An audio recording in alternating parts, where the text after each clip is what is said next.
नमस्कार, मानस मिश्रा वाली news India में आप सभी का बहुत बहुत स्वागत करता हूं। यूजीसी अधिनियम तो मोदी सरकार के लिए सिर दर्द बना ही हुआ था, जहां पर यूजीसी अधिनियम सुप्रीम कोर्ट से उसका स्टे लगा, लेकिन अभी भी वो स्टे लगा हुआ है। और इन सब के बीच में मोदी सरकार बैकफुट पर आती हुई साफ दिखी। लेकिन इन सबके बीच में अब एनसीईआरटी जिसमें सुप्रीम कोर्ट में भ्रष्टाचार को लेकर के 3 लेखकों पर बैन किया गया था chief justice of India justice Suryakant के द्वारा, अब उन्हीं तीनों लेखकों ने सुप्रीम कोर्ट में ही चैलेंज कर दिया है। आखिरकार एनसीईआरटी विवाद क्या पूरी तरह से पलट गया है? क्योंकि जो मामला लग रहा था कि एनसीईआरटी विवाद जो है, जहां पर भ्रष्टाचार, सुप्रीम कोर्ट में भ्रष्टाचार 8वीं क्लास की बच्चों को पढ़ाने के लिए चैप्टर डाल दिया गया था और चीफ जस्टिस ऑफ इंडिया ने इसको लेकर के बैन लगा दिया और 3 चैप्टर के साथ साथ 3 लेखकों पर बैन किया। लेकिन फरवरी 26 का यह मामला है। अब अप्रैल आते आते अब फिर से यह मामला लेखक दोबारा से याचिका डाला है उन्होंने कोर्ट में, supreme court chief justice of India के समक्ष में, और उन्होंने चैलेंज कर दिया है कि आखिरकार हम ही तीनों जिम्मेदार क्यों। अब जरा समझिएगा याचिका का मेन मोटिव क्या है कि हम ही तीनों जिम्मेदार क्यों, यानी जो 3 लोग हैं जिनके ऊपर गाज गिरी है, जिनके ऊपर बैन किया है चैप्टर के साथ साथ उन तीनों लेखकों पर, वो ये कह रहे हैं कि आखिरकार हम ही क्यों जिम्मेदार। दिखाते हैं पूरी खबर। क्या एक बार फिर से एनसीईआरटी सरकार के लिए बड़ा सिरदर्द बनने वाला है? आपको बताएंगे पूरा क्या है मामला, क्या सबूत साक्ष्य की बात हो रही है, और कैसे ये जो लेखक हैं उनमें से एक वकील साहब भी हैं, यानी 3 लेखकों में एक वकील भी रह चुके हैं, वकील भी हैं सुप्रीम कोर्ट के ही, वो आखिरकार यूं ही नहीं पहुंचे होंगे। सुप्रीम कोर्ट के वकील हैं तो जाहिर सी बात है बड़े फूक फूक कर कदम रखा होगा, और चीफ जस्टिस ऑफ इंडिया के सामने अगर जा रहे हैं तो जाहिर सी बात है कुछ तो मामले में ट्विस्ट तो जरूर है। दिखाते हैं पूरी खबर। अनुरोध करेंगे वीडियो के कमेंट बॉक्स में अपनी राय प्रतिक्रिया जोड़ दीजिएगा, और एक सवाल आपसे पूछता हूं, आगे इस सवाल का जवाब भी आपको मिलेगा थोड़ा बहुत। क्या लेखकों का कहना कि उस चैप्टर को लिखे जाने का अकेला जिम्मेदार वही तीनों क्यों, या कहें कि उस तीनों पर ही ठीकरा अकेले क्यों फोड़ा गया और बाकी सबको क्लीन चिट क्यों? यह बड़ा सवाल। आप इस पर राय दीजिएगा कि आखिरकार ये जो लेखक कह रहे हैं क्या वो उनका कहना सही है। बढ़ते हैं खबर की तरफ। तो आपको बता दें जैसा कि एनसीईआरटी की 8वीं कक्षा की क्लास 8वीं कक्षा में एक बुक में लिखा गया, जहां जुडिशरी में भ्रष्टाचार की बात की गई, जहां ये देखा गया कि जुडिशरी में भ्रष्टाचार कैसे है, करप्शन के बारे में कितने पेंडिंग केसेज हैं, यानी पूरे जुडिशरी के प्रॉस एंड कॉन्स दोनों पढ़ाने जाने का वहां पर कोशिश किया गया।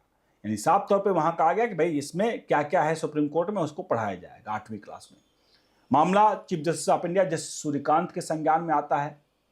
इसको लेकर के कपिल सिब्बल भरी कोर्ट में चीफ जस्टिस ऑफ इंडिया के समक्ष उस बात को रखते हैं। एक किसी दूसरे केस की सुनवाई हो रही हो, लेकिन कपिल सिब्बल वहां पर कहते हैं कि देखिए न्यायपालिका जुडिशरी के लिए किस तरह की चीजें पढ़ाई जा रही हैं, और उन्हीं के सामने chief justice of India justice Suryakant ने कहा था कि आप शांत रहिए, इस मामले को हम देखेंगे।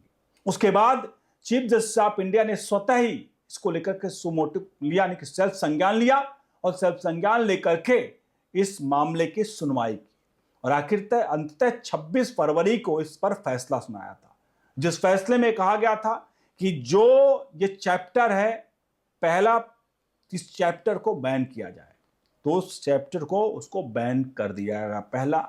और दूसरा सबसे प्रमुख, एनसीईआरटी को नोटिस जारी किया गया था इस पूरे मामले में, और तीसरा सबसे बड़ा था, जो 3 लेखक थे जिन्होंने इस किताब को लिखा, उनको बैन कर दिया गया। अब यह सुप्रीम कोर्ट से फैसला सुनाया गया।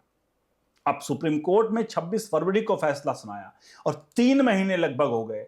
3 महीने बाद अभी तीनों लेखक सामने आए हैं और वो कह रहे हैं कि आखिरकार असली जिम्मेदार कौन। उनके पॉइंट थोड़ा समझ लीजिए, पॉइंट बेहद अहम उनके।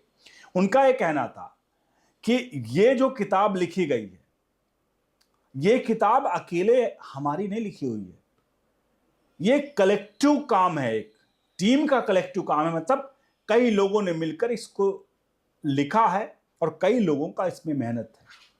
तो ऐसे में केवल मुझे, हम तीनों को यहां पर टारगेट करना, ये उन्होंने इसको लेकर के बड़ा सवाल खड़ा कर दिया कि आखिर हमारे ही तीनों पर गाज क्यों गिरी।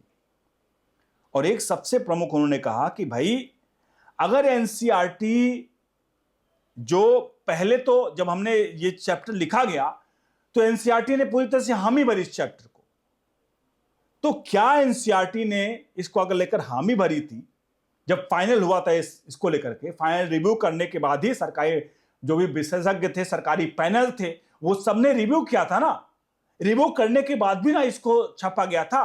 तो इनका यह कहना है कि अगर रिव्यू किया गया था तो फिर रिव्यू करने के बाद अगर छापा गया तो हमारे ही ऊपर क्यों गाज गिरी। मतलब हम तो डूबेंगे सनम, तुमको भी ले डूबेंगे। उनका यह कहना है कि भाई ठीक है, मान लीजिए आप कह रहे हो कि हमने गलत लिखा, ये लिखा, तो हमें ही सिर्फ क्यों।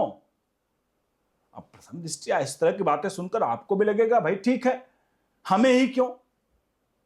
अब इस केस में एक चीज अभी तक नहीं समझ में आ रही है, वो ये है कि आखिरकार जब ये किताब लिखी गई तो एनसीईआरटी एक संस्था है ना। एनसीईआरटी कोई ऐसा नहीं कि एनसीईआरटी एक व्यक्ति है कि वो व्यक्ति वो काम कर रहा है। एनसीईआरटी एक संस्था है। अब एनसीईआरटी एक संस्था है, अगर किसी किताब को लिखना है तो कोई कमेटी गठित की गई होगी, तो वो कमेटी जब गठित की गई होगी तो हर किताब एनसीईआरटी के डायरेक्टर जो उसके मेन हेड करते हैं उनके सामने तो नहीं आती होगी हर चैप्टर के भाई तुम देख लो, तुम देख लो। लेकिन जब ये हुआ होगा तो किसी न किसी को कमेटी का हेड तो बनाया गया होगा। तो अगर सुप्रीम कोर्ट में chief justice of India justice Suryakant ने फैसला लिया है तो जाहिर सी बात उनके समक्ष आया होगा कि ये कमेटी जिसने किताब लिखी वो 3 जज साहब हैं, ये माफ कीजिएगा 3 वकील जो लेखक है यही है, 3 वकील जिन्होंने लिखा है, तभी तो फैसला हुआ होगा। लेकिन जब अब लेखक ये पहुंच रहे हैं कि भाई नहीं, आपको लग रहा है कि हम ही 3 है, लेकिन इसमें तो बहुत सारे लोग हैं, एक कलेक्टिव वर्क है, तो हम ही तीनों पर गाज क्यों। अब यह मामला पूरी तरह से अब मामला उलझा हुआ पहुंच गया जो कोर्ट में। अब इसी को लेकर के chief justice of India justice Suryakant के सामने समक्ष याचिका गई थी।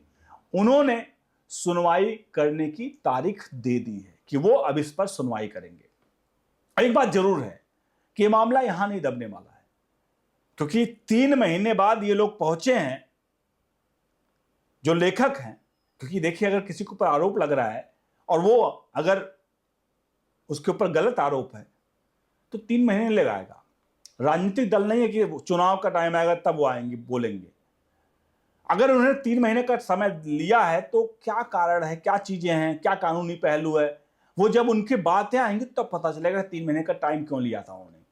क्योंकि 26 फरवरी को था, आप ज्यादा लेते, 10 दिन का समय लेते, कानूनी पहलुओं को समझ लेते, जबकि आप उसमें से आप एक वकील है, सुप्रीम कोर्ट का ही वकील है, तो आपने इतना समय लिया। इसके बारे में भी थोड़ा सा डाउट है कि आपने आखिर इतना समय क्यों लिया। फिलहाल आपकी याचिका जब सुनी जाएगी तो इस पर जरूर वो आएगा। आपको क्या लगता है कि इन तीनों लेखकों के द्वारा जो दावा किया गया है, जो सबूत का दावा किया गया कि हम ही, केवल हम ही क्यों, इस पर अपनी राय प्रतिक्रिया जरूर दीजिए। वीडियो को लाइक शेयर जरूर करें। और क्या एक बार फिर से सवाल पूछूंगा, क्या न्यायपालिका में अगर भ्रष्टाचार है तो क्या हमारे बच्चों को भ्रष्टाचार के बारे में पढ़ाया जाना चाहिए, या हम भ्रष्टाचार को कैसे खत्म करें इसके बारे में पढ़ाया जाना चाहिए? इस सवाल का जवाब जरूर दीजिए। बने रहिए न्यूज़ इंडिया के साथ। बहुत बहुत धन्यवाद।